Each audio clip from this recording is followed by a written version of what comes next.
बाळा, किती काळ हा चिंतेचा भार खांद्यावर घेऊन असाच दिशाहीन फिरणार आहेस?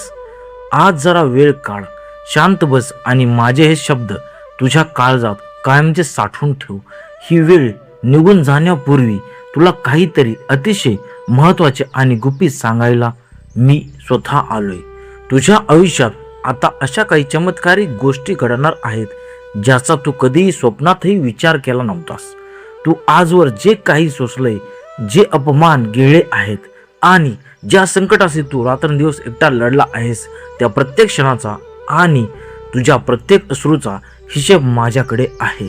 तुला वाटतंय ना की या जगात तुला कोणीच समजून घेत नाही आणि तुला कोणीच साथ देत नाही, पण जरा डोळे मिटून मागे वळून बघ.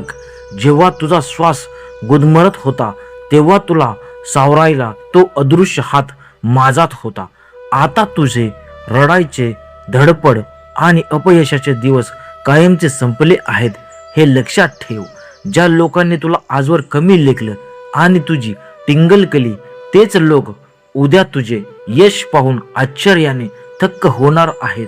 मी तुझ्यासाठी प्रगतीचे आणि सुखाचे असे नवे मार्ग उघडणार आहे जेथे तुला केवळ मानसिक शांती आणि समाधानच मिळेल. फक्त एक काम कर, तुझे चंचल मन थोडे शांत ठेव आणि पूर्ण श्रद्धेने निशंक मनाने माझ्याकडे बघ. तुझ्या नशिबाच्या जुन्या रेषा पुसून त्या तिथे नवीन सुवर्ण अक्षरे लिहिण्याची वेळ आता आली आहे. जे गेले ते गेले, ते कधीच परत येणार नाही आणि जे आता तुझ्या आयुष्यात येणार आहेत ते इतकं सुंदर असेल की तुझं जुनं सर्व दुःख एका क्षणात विसरून जाशील. या जगाच्या अथांग गर्दीत स्वतःला कधीच पोरक किंवा एकटं समजू नकोस, कारण मी तुझा सावलीसारखा सोबती आहे. जेव्हा जेव्हा तुला वाटेल की आता रस्ता संपलाय आणि पुढे सगळा अंधार आहे, तेव्हा फक्त माझे स्मरण कर. तुला प्रकाश आपोआप दिसेल. तुझ्या कष्टाचा आणि घामाचा प्रत्येक थेंब आता यशाच्या विशाल महासागरामध्ये रूपांतरित होण्याची प्रक्रिया सुरू झाली आहे. मी तुझ्यासाठी केवळ संधी निर्माण करणार नाही, तर त्या संधीचे सोन्यात रूपांतर करण्याची अपाट शक्ती ही तुला बहाल करणार आहे. ज्या कठीण प्रश्नांची उत्तरे तुला आजवर अनेक वर्ष शोधूनही सापडली नाहीत, ती उत्तरे आता आपोआप तुझ्या समोर प्रकट होतील. हा माझा तुला शब्द आहे आणि साक्षात ब्रह्मांडाचा नाथ जेव्हा शब्द देतो तेव्हा तो कधीच रिकामा जात नाही. तुझ्या कर्माची फळे मिळण्याची वेळ आता परिपक्व झाली आहे. त्यामुळे आता शंका घेणं सोडून दे.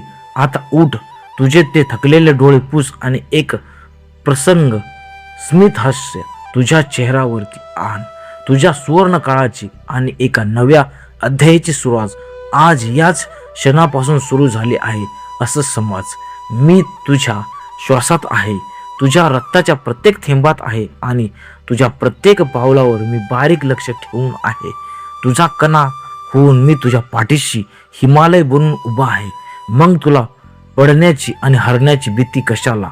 निश्चित हो, तुझे सर्व ओझे माझ्या चरणी अर्पण कर आणि तुझे भविष्य पूर्णपणे माझ्या हातात सोडून दे.